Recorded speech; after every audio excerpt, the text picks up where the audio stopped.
Dia, queridos. Iniciaremos agora a nossa revisão para avaliação diagnóstica de português. Sabemos que nós estamos em uma semana de avaliações, não é?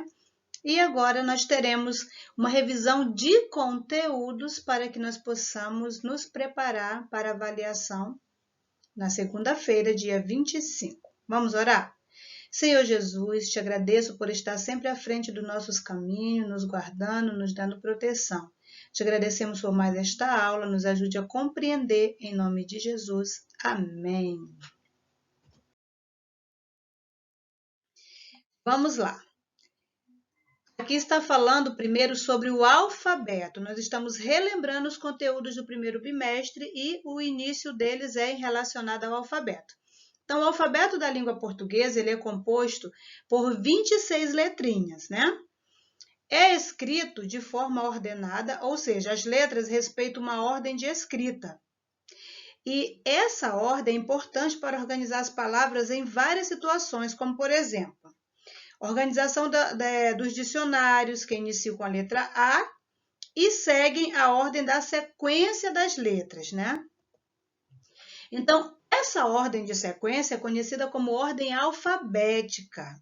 O alfabeto ele é escrito de forma ordenada, ou seja, as letras respeitam uma ordem de escrita. E para colocarmos as palavras em ordem alfabética, nós seguimos a ordem do alfabeto. Vamos lá. Primeira letra diferente. Aí nós temos aí coração, mola e amor. Para você poder seguir uma ordem alfabética, você tem que começar com a primeira letra do alfabeto. Então, assim, no caso dessas palavras que estão aí. Então, primeiro viria a palavra amor, que inicia com A, em seguida viria coração, que é com C, e depois mola. Segunda letra igual. Aí nós temos, observa-se a segunda letra, tá? Então, nessa questão aí, você observa a segunda letra para saber qual será a sequência. Então, eu tenho a palavra feijão, favela e figo. A primeira seria a favela, porque depois do F vem o A. Em seguida viria feijão, porque depois do F está vindo o E. E depois que seria o figo, porque se fosse na sequência das vogais, A, E, I ou U. O A vem primeiro, em seguida viria o E, depois o I. Então, você tem que observar a segunda letra no caso de letras iguais. Então, agora nós iremos falar sobre os gêneros textuais. Então, vamos ler a explicação sobre o gênero textual poema. No primeiro bimestre, né, nós trabalhamos ainda em sala de aula, eu expliquei para vocês que em cada bimestre, no TS1, nós trabalharíamos alguns gêneros textuais e no TS2 também. Então, aqui nesse caso, nós iremos trabalhar 3 tipos de gêneros textuais, que é o poema, a história em quadrinhos e o verbete. Nós iremos começar com o gênero textual poema. O poema é um gênero textual que utiliza as palavras como material para escrever, organizando-as em versos e estrofes, ou seja, apresenta uma estrutura que permite defini-la como gênero. A palavra poema significa fazer, criar ou compor, tá? Então, no poema você pode fazer, você pode criar, você pode compor uma música em forma de versos, né? Então, assim vai. Em um poema, as palavras podem ou não rimar entre si. Então, dentro do poema, as palavras elas podem rimar ou como não podem também. O que é um verso e uma estrofe no poema? O verso é cada linha do poema, tá? E a estrofe é o conjuntinho que vai separando, tá? Os versos, né?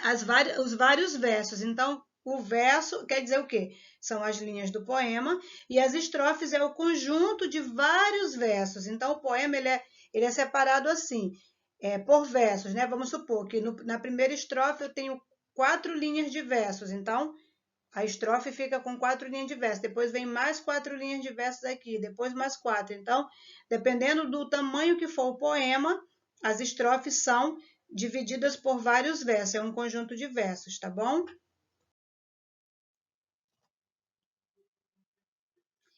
História em quadrinhos é o nosso segundo gênero textual. A história em quadrinho, como o próprio nome diz, é contada em quadros, tá? Com desenhos e textos. As falas dos personagens são apresentadas em balões, que variam de formato conforme a mensagem. Então, a história em quadrinho é dividida em quadros, né? Com desenhos e textinhos e com balõezinhos que representam a fala dos personagens.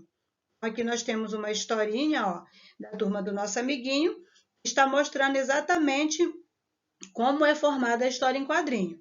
Nós temos os quadrinhos aí, nós temos os desenhos e os textos e os balõezinhos que identificam a fala de cada um dos personagens da história, ok? Vamos revisar, então? Substantivos próprios e comuns. Nós estamos revisando tudo aquilo que nós vimos já em sala de aula, porque tudo isso eu já trabalhei com vocês. O que é substantivo?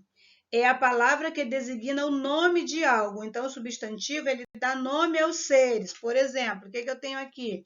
Uma garrafa. Então, ele dá nome aos seres. Garrafa de água.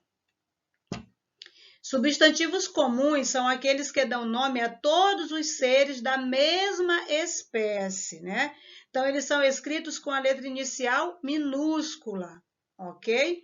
Exemplo, árvore, lápis, caneta, nariz, mesa, cama, sapato, tudo isso são substantivos comuns. Já os substantivos próprios são aqueles que dão nome ao ser da mesma espécie, sendo escrito com a letra inicial sempre maiúscula, tá? Então, são substantivos próprios nomes de cidade, nomes de pessoas, de estados, de ruas, de países, tá? Exemplo, Raul, Cecília, Londrina, São Paulo, Brasil, Argentina. Então, tudo isso são substantivos próprios.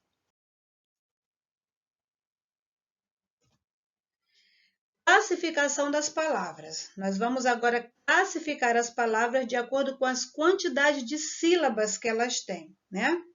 Então, primeiro eu tenho a palavrinha sol. A palavrinha sol, ela tem o quê? Somente uma sílaba. Como é que eu sei disso? Ah, eu tento separar a palavra. Quantas vezes eu vou bater palma? Sol. Bati palma uma vez. Então, ela tem somente uma sílaba. Já eu tenho a palavra olho. Olho.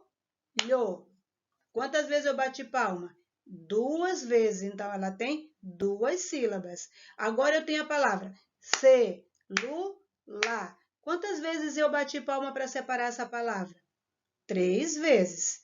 Então, ela tem 3 sílabas. E agora, abacaxi. Quantas vezes eu bati palma? Eu bati palma 4 vezes. Então, essa palavrinha tem 4 sílabas. E aí, elas se classificam. Por exemplo, a palavra que só tem uma sílaba, ela é chamada de monossílaba. A palavra que tem 2 sílabas, ela é chamada de dissílaba. A palavra que tem 3 sílabas, ela é chamada de trissílaba. E a palavra que tem 4 ou mais sílabas, 4 ou mais sílabas, elas são chamadas de polissílabas. Verbete. Palavras ou entradas de dicionário. Cada uma das palavras listadas no dicionário, enciclopédia ou glossário, conjunto de significações e explicações referentes a essas palavras são chamadas de verbete, tá? Veja o exemplo abaixo.